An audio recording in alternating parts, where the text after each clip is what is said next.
not because I want to torture you, not because he's relevant, but he's a foil. And he's too stupid to know that he's a foil. He's got a tiny viewership. It's tiny. He's been on that MSLSD for a long time now with his sidekick, Mika. But it is a tiny viewership. So my audience, my listening audience, you're massive, certainly compared to his.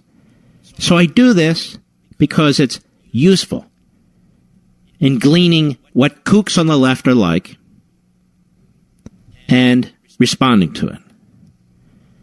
I want you to listen to this. It was on the Morning Schmo this morning. Hat tip to CNS News. Cut 7. Go. As it goes to Republicans, yes. Rank and file Republicans say 75, yes. 80% saying they liked what he did in Helsinki, when even again his closest allies in the media said that he was either treasonous or a complete dupe. Which closest allies in the media said he was treasonous or a complete dupe? This guy is not only fake media, he's moron media. Go ahead.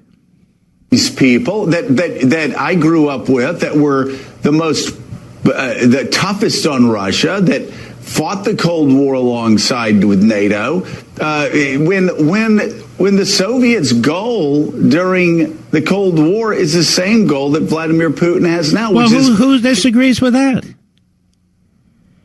Exactly what steps? What steps did or has President Trump taken that is inconsistent with that? Exactly what steps has he taken that's inconsistent with that? Hillary Clinton and John Kerry, they undermined our relationship with Russia. They weakened America in the face of Russia. Obama didn't engage Russia. They annexed Crimea. What did Obama do? Nothing. I think he was golfing. They invaded Ukraine. What did Obama do? He withdrew our agreement with them to provide them with arms. Instead, he gave them blankets and gloves and, stuff like that.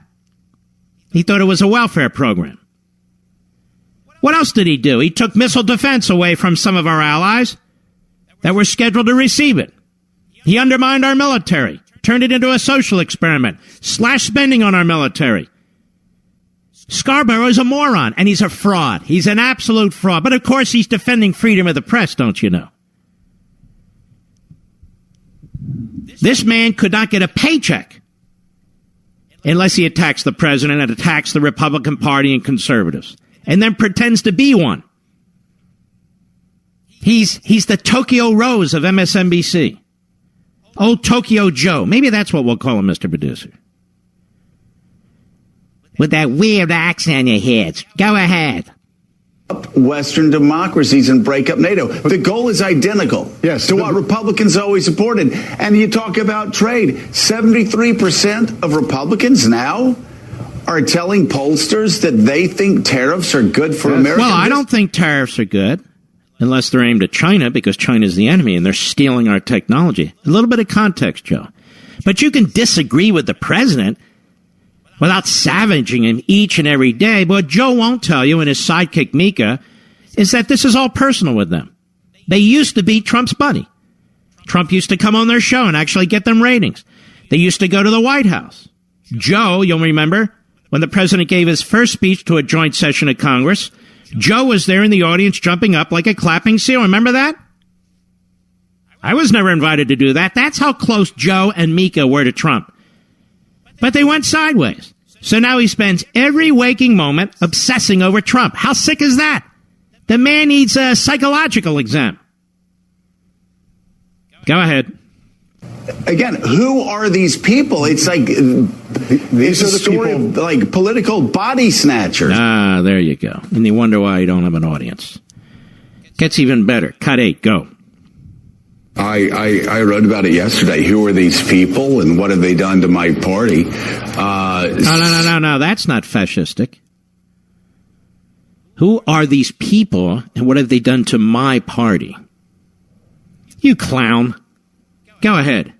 Percent of Americans think it's okay to cower before an ex-KGB agent. Trump did not cower before an ex-KGB agent. Obama did. Obama blinked in Syria. He blinked in Crimea. He blinked in the Ukraine.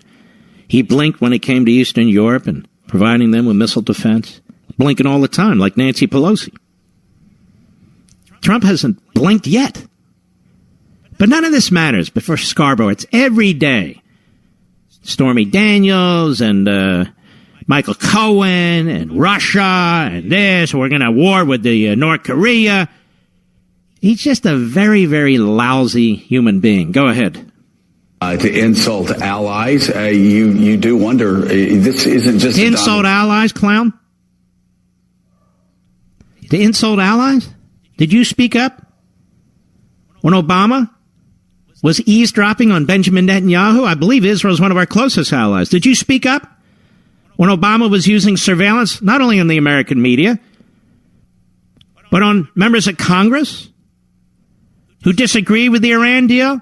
Did you speak up when the ambassador from Israel to the United States, when they were eavesdropping on him? Did you speak up when Obama was eavesdropping on Jewish organizations that disagreed or might disagree with his position on Iran? Of course you didn't, because those are the actions of a dictator. You didn't say a damn thing. You coward. You buffoon. Trump hasn't done any of that. Go ahead. You do wonder, this isn't just a Donald Trump problem now. This is a problem with the party cast wide. And this is what low IQ morons like this do when they're trying to justify their lurch to the left. With his girlfriend, soon-to-be wife, with MSNBC that pays him his substantial salary, with clowns that he puts around him like this guy Heilman or whatever.